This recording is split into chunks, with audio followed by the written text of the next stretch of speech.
कुछ लोग कहते हैं कि एक झूठ बोलने से क्या ही होता है, बोल दो, कम से कम जान तो बच जाएगी।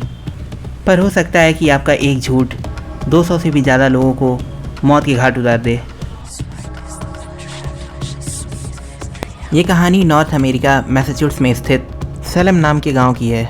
इस गांव की स्थापना 1626 में कुछ क्रिश्चियन प्रोटेस्टेंट द्वारा हुई थी।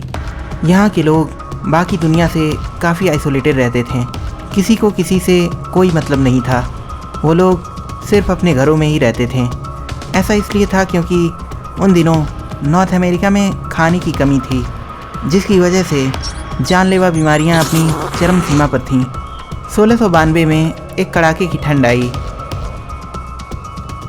इस ठंड में कुछ बच्चे बहुत अजीब बिहेव करने लगे।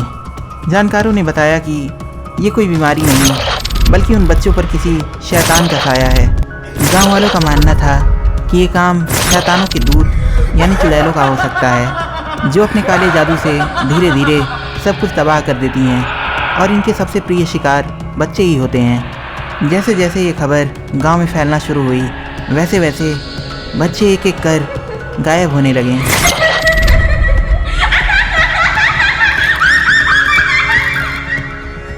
उनमें से कुछ बच्चे सामने आए और उन्होंने बताया कि 3 औरतों ने उन पर काला जादू किया है। सैलम की अथॉरिटीज़ ने उन तीनों औरतों को काला जादू करने के आरोप में गिरफ्तार कर लिया।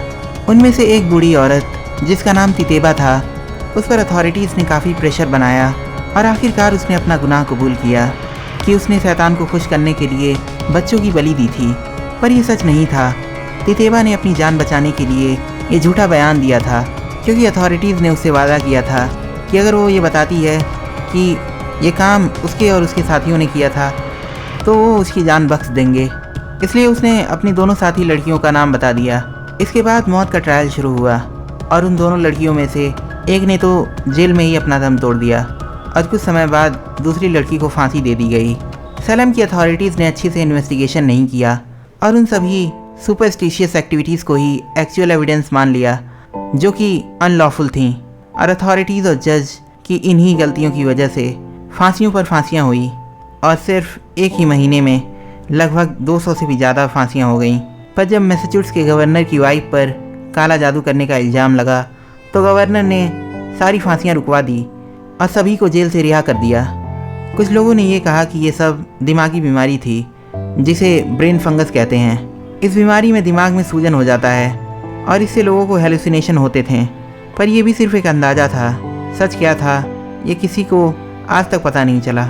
इस बात को करीब 300 साल से भी ज़्यादा का वक्त हो गया है और आज सैलम एक शहर में तब्दील हो चुका है। आज का सैलम काफ़ी शांत और खुशहाल है। पर कुछ महीनों से अचानक लोग गायब होने लगे। पूरे सैलम में ये बात किसी महामारी की तरह फैल गई। लोगों का कहना था कि ये सब उन मृत चुड़ैलों की आत्माओं का कहर है, जो फिर एक बार लौट आई हैं।